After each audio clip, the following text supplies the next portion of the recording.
Welcome to Kiddo Hub. Have fun.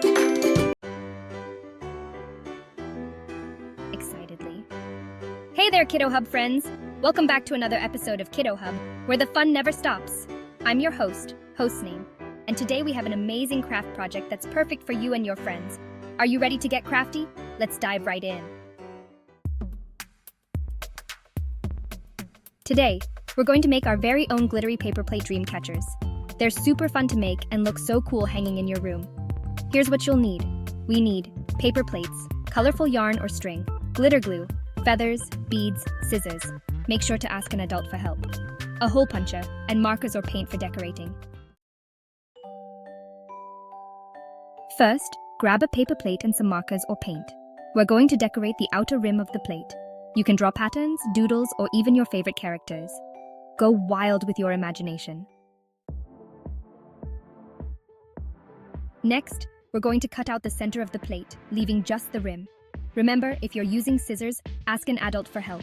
Now that we have our rim, it's time to punch some holes around it. We'll punch about 10 to 12 holes, evenly spaced.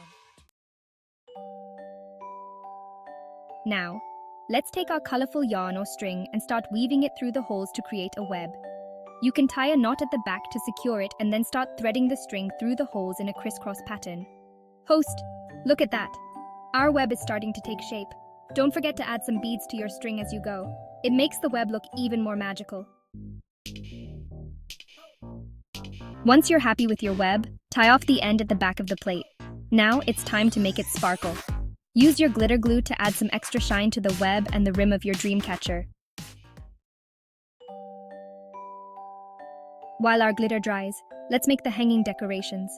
Cut a few pieces of string about the length of your hand. Tie a feather to the end of each piece, and then add some beads above the feather for extra flair.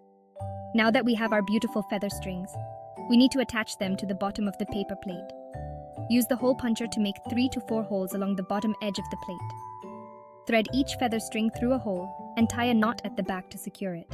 If you want to, you can also add a dab of glue to keep it extra secure. Our dream catcher is almost ready. To finish it off, let's add a loop of yarn at the top so we can hang it up. Punch one more hole at the top of the plate, thread a piece of yarn through, and tie it in a loop.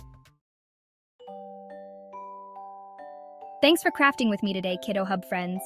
Don't forget to take pictures of your dream catchers and share them with us using the hashtag #KiddoHubCrafts. We can't wait to see your amazing creations. Remember to like, subscribe, and hit the bell icon so you never miss out on the fun. And if you enjoyed this craft, give us a thumbs up. Until next time, keep being creative and have a crafty day. Bye.